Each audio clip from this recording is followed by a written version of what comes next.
This is a story that started some 15 years ago. It really impacted my 33F life, so please bear with me. When I was 18 and in my senior year of high school, I really believed my life was on a good track. I lived with my parents and 4 siblings, 23 male, 22 male, 20F, 14F, and spent most of my days hanging out with my best friend Ashley, 18F, and my boyfriend of 3 years Kyle, 20M. Both Ashley's and Kyle's parents were best friends with my parent, so I knew both of them since we were in diapers. We spent holidays together, birthdays, and visited each other all the time as we lived in the same town. Ashley's been my friend for 18 years and she truly was the person I trusted with everything. Sometimes our parents would joke that we are connected by the hip as we were together all the time. I've been dating Kyle for the last 3 years.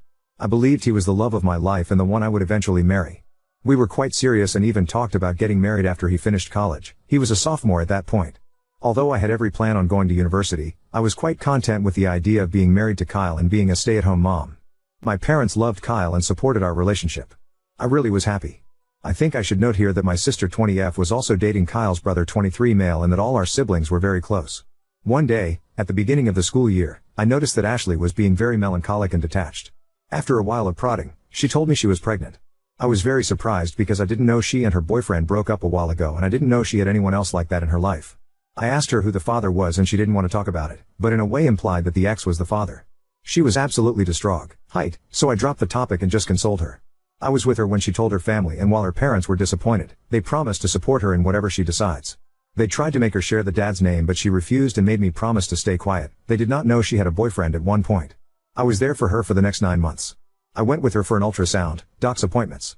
I was there for her when she was bullied in school for being pregnant. I helped her set up the nursery. I was there when she was sick or just felt down. I held a baby shower for her, went shopping with her. I even took some parenting classes with her. We chose names together and she even asked me to be with her in the delivery room. I noticed that the pregnancy was really taking a toll on her emotionally and physically and I tried to support her in every way possible. She was my best friend, always there for me, and I loved her. Some 2 weeks before her due date I went to the mall to run some errands and ran into her ex. Although I promised never to contact her, the knowledge of my friend's emotional state sent me into a fit of anger and I confronted him. I gave him a piece of my mind, told him what a piece of shit he was for leaving his ex pregnant and alone and not caring for his unborn child. He was shocked and said that he had no idea what I was talking about. Ashley never told him about the pregnancy, and when I told him she was 9 months pregnant at the time, he said that it was not possible for him to be the father as they broke up over a year ago and had no relations since then. I was confused but apologized for yelling at him in the middle of the mall. After that, he became snarky, said some nasty stuff, and mentioned that maybe I should ask Ashley's friend Kyle if he is the daddy. I didn't really think about his words in any way. Kyle and Ashley have been friends their entire lives. We were always very close, because of our parents' relationship, but they never showed any sign of being anything more. That evening my younger sister, 14F, and I were preparing to have a movie night. I began ranting to her about confronting Ashley's ex and his words. My sister, who is usually very outspoken, got quiet and didn't really respond to anything I said. After a while, she excused herself and went to the bathroom. I decided to go and get some snack and went downstairs to the kitchen and heard younger sister berating my mother.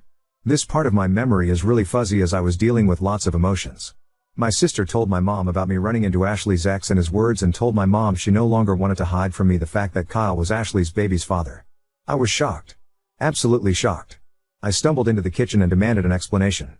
Both my mom and my sister became white as a sheet when they saw me and my sister started crying her eyes out.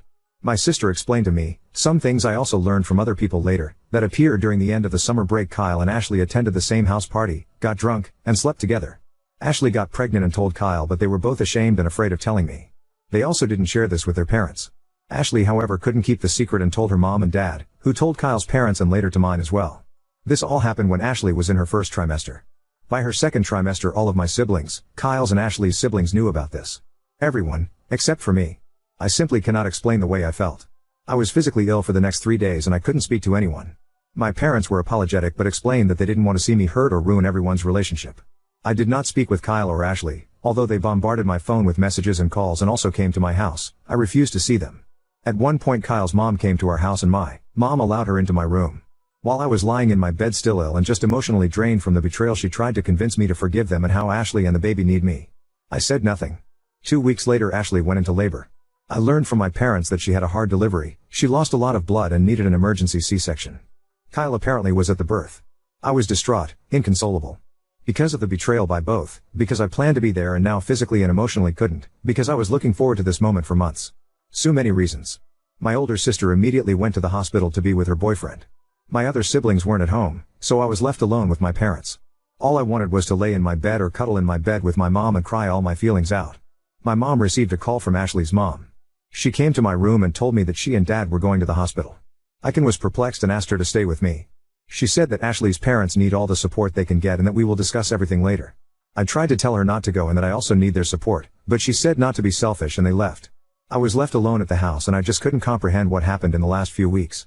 I couldn't believe that my parent would go and support someone who hurt me so much, while I was also here suffering. Am I really selfish to think like that? I don't know when, but my sadness turned into rage, the kind I never experienced before. In a fit of combined emotions and feelings of betrayal, I started packing my bags and decided to leave home. It didn't take a while, but I started having second thoughts and just sat in the living room feeling empty. After a while, I received a text from my sister. The text said that Ashley gave birth to a healthy girl and that they were both okay. She attached a pic of the newborn and told me they named Sarah, the name Ashley and I chose some month ago. She sent a second text a while later, telling me that my parents and she were going to join Ashley's and Kyle's parents and going to a bar in the town to celebrate. I don't remember much after that. I think I was just consumed by everything and my memory is very foggy. I left. I took a train and left.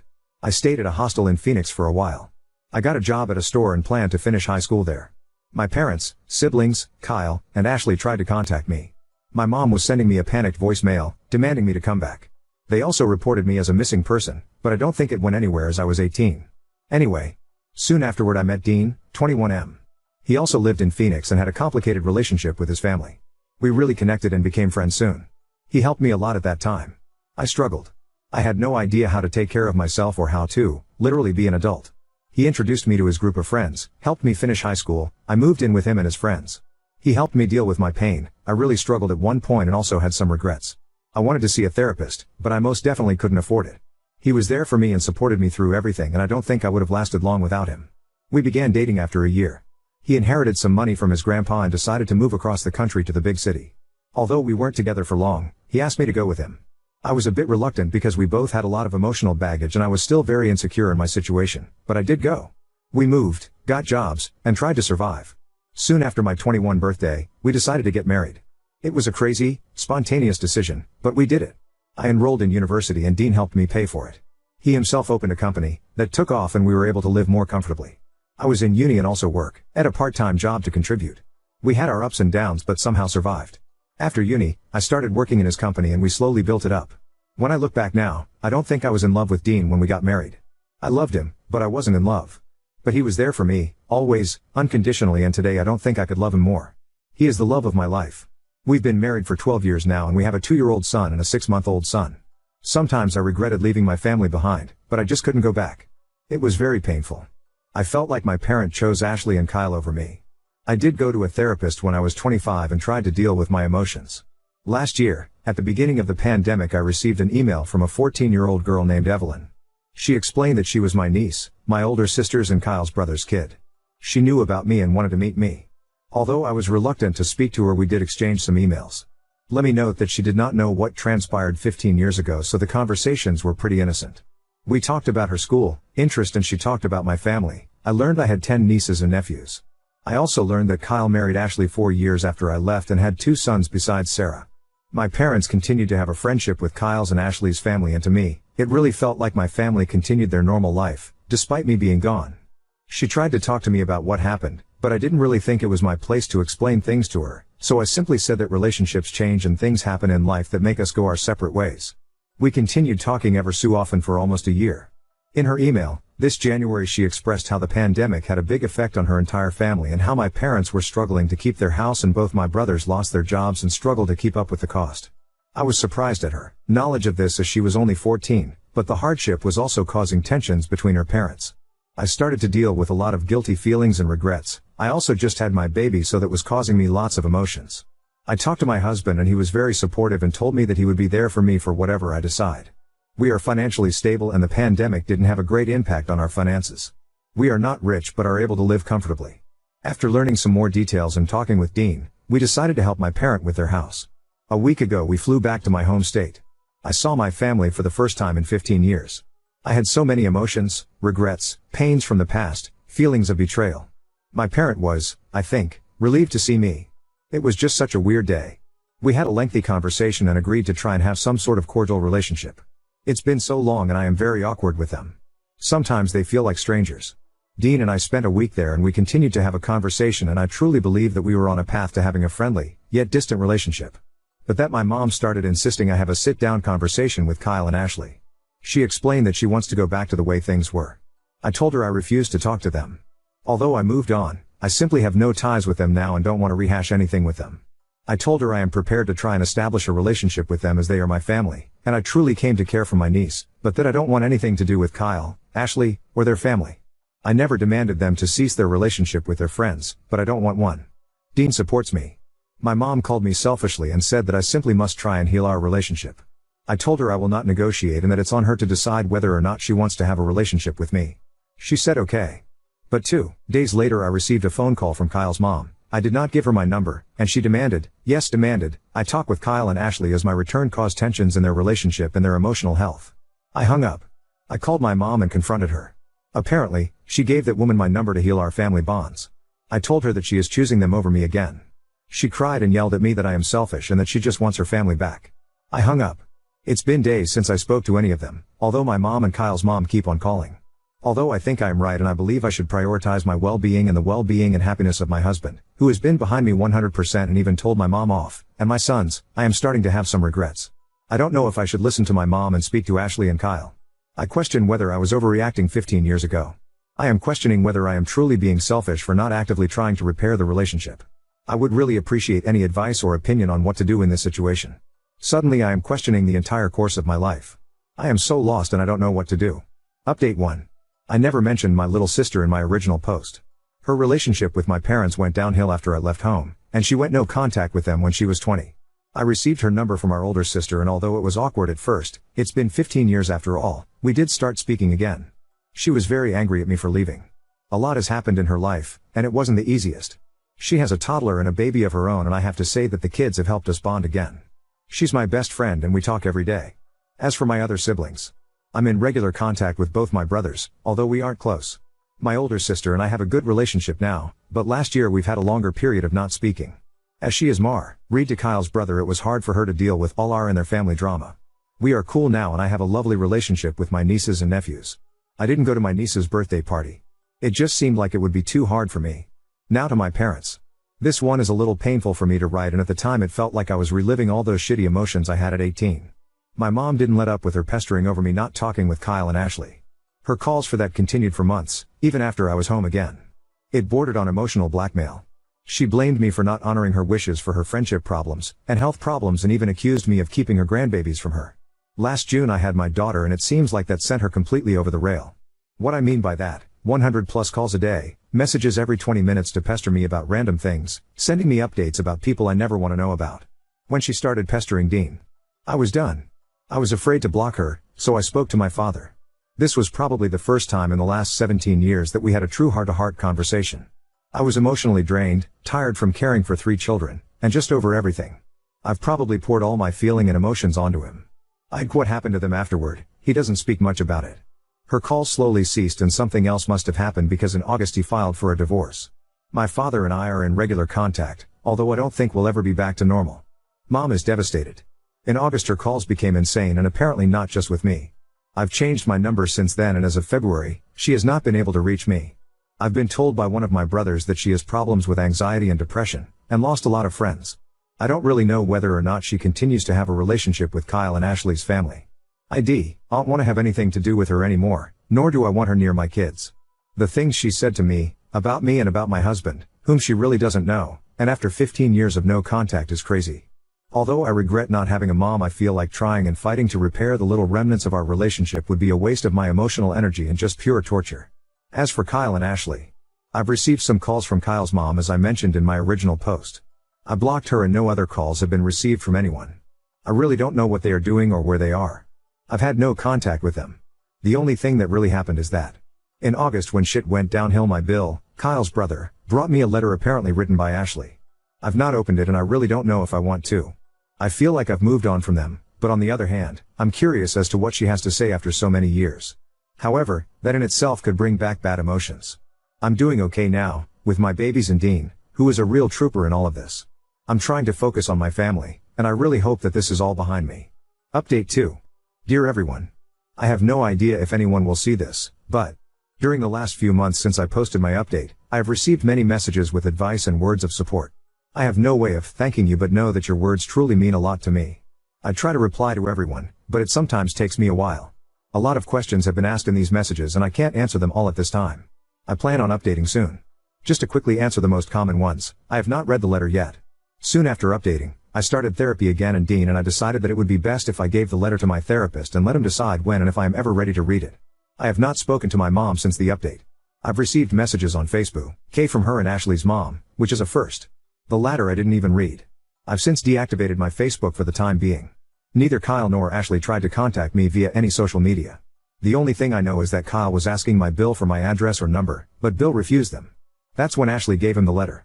Bill is in no contact with his family ATM. They are separated as per my Bill, but he does not know whether they are divorced or not. Last week my dad was in town, he does not know my address and has never been to my house. For the first time in almost 2 decades, we had an open, honest conversation. I have to admit it was a lot and I was not good for a few days afterwards. But it was necessary. I learned a lot about my mom. A lot of you tried to imply there must have been something in her past to make her the way she is, and the time between them learning Ashley was pregnant and my return 2 years ago. It's a lot to unpack and I'll probably be in therapy for a long time. It's a lot really, so I'll have to write a separate update. Also, my little sister. She was not at fault and I never blamed her for hiding the secret from me. She was a teen and she knew it was wrong, but she was put under a lot of pressure by our mom. After I left, her life was hell and our mom was insufferable and blamed her for a lot of things. Again, thank you for your words of support and encouragement. Lots of you sent words for Dean as well and he has read them. You are right, he is the best and I probably would not have been where I am today without him. Please appreciate your families, if they are there for you in good and bad of course. Call your parents and sibling and tell them how much you love them. In moments like this, we realize how much we undervalue the good people in our lives. Update 3. She was never bullied before really, it started after she got pregnant. Our state is pretty conservative, so it wasn't well received that she was pregnant, and unmarried, and without a partner. There was no physical violence, people were quite mean and kept reminding her of her mistakes. I don't know if people knew that he was the father, I always just assumed it was because she was pregnant. I've learned from my dad that apparently they weren't hooking up with each other before, but that could be a lie, but apparently she did like him, so it wasn't really just an awkward, drunk one-night stand with just anyone. Knowing this fact would probably kill me back then, but I sort of assumed without being told. Her ex suspected it. They didn't date anymore at the party, but I think he also never liked Kay, so seeing them together like that was a red flag. I wasn't a party animal, nor was she, but they just went that day. I don't remember if they went together or separately, but I'd assume the latter. She did have other friends after all, who enjoyed night outs. The drunkenness part. I really don't remember them being that heavy drinkers. At least I never saw her drunk to the point that she was reckless or had a loss of memory. So I never really believed that part much, but I wasn't there. And really it doesn't matter, drunk or not, it was a betrayal. I read some of Kyle's texts back then. I never answered any of the phone calls or anything. I never spoke to them after I learned that he was the father. I kinda regret that now. Maybe it would have been more beneficial for everyone if I gave them a good earful, expressed all the pain, and gone no contact after that, but I just wasn't in the right state of mind and I was sick a lot back then. This current letter is from her and I haven't read it yet. At this point, I believe that my mom is grieving the loss of a tight family/friendship unit that we had when I was younger and some other relationship. She has yet to realize that none of her 5 kids speak or see her. None of her grandchildren see her. None of us, as far as I know, speak to her. That in itself would be the end for me. I can't imagine what emotional state she must be in. We all agree that we need psychological or psychiatric help. She refused. Dad and eldest brother tried, but you can't convince someone like that. Oop, I am sure he does now. His mom does, both Dean and I had words with her, his brother knows and I am sure others also told him. The kids were not there, but we never hid the fact we have 2 sons. Yes, I also have my assumptions about the letter. Though Bill said that she most likely wrote down the things she wasn't able to say back then. We never spoke again since I learnt the baby is Kyle's. Update 4. I have no idea whether they were in love with each other or whether she was in love with him before it all happened, or really if it happened only once or more times. They said only once. I think she liked him, but I always thought it was because we were such close friends. They blamed each other. I read only a couple of their messages and never talked to them. It's what I heard from my sisters, my father, etc. It seems they were desperate at the time, especially they married when the kid was 4/5. I know they are not together at the moment, but nothing more really. 2. I hope Kay didn't cheat. I wouldn't wish that pain on anyone, especially with 3 kids. His texts. They were typical, I guess. He begged me to see him, talk to him. How he loves me and we can't break up, etc. etc. I didn't read all of them. He came to the house twice that I know of, but my older brother sent him away. He was very frantic in text and from what I heard in person. A was just sad and very persistent with a long text. I know some don't approve of me just ignoring them, but I was sick and devastated. I was dead to the world for a few days. 3. I do sometimes think that it may have been a one-time/one night thing, a mistake. But that one mistake turned into a months-long lie. While she was pregnant with his child, she allowed me to continue to date him, and plan things him and her. My sadness and anger aren't so much about them cheating, it's that I was lied to for months, and if my sister hadn't spoken, probably for years. Years. RS. E was no jealousy I'd think. There was no putting down in looks or people saying oh A is better looking, no E is prettier. 4. I do sometimes think that it may have been a one-time/one night thing, a mistake. But that one mistake turned into a months-long lie. While she was pregnant with his child, she allowed me to continue to date him, and plan things with him and her. My sadness and anger aren't so much about them cheating, it's that I was lied to for months, and if my sister hadn't spoken, probably for years. 5. I have a new number and besides my immediate family, bar my mother, no one from my old life has this new mother, so Kay's mom calling me shouldn't be possible. Kay's mom wasn't worried about me, just like my mom she insisted we repaired my relationship with everyone and claimed that my presence was now ruining their marriage and causing troubles all around. Unlike my mom, she was on her daughter's side. 6. The dads. My dad was mostly uninvolved in the situation. I don't know so much about the other dads, but I can say that the moms are wearing the pants in these relationships and they are all very forceful women. 7. With the sides of others.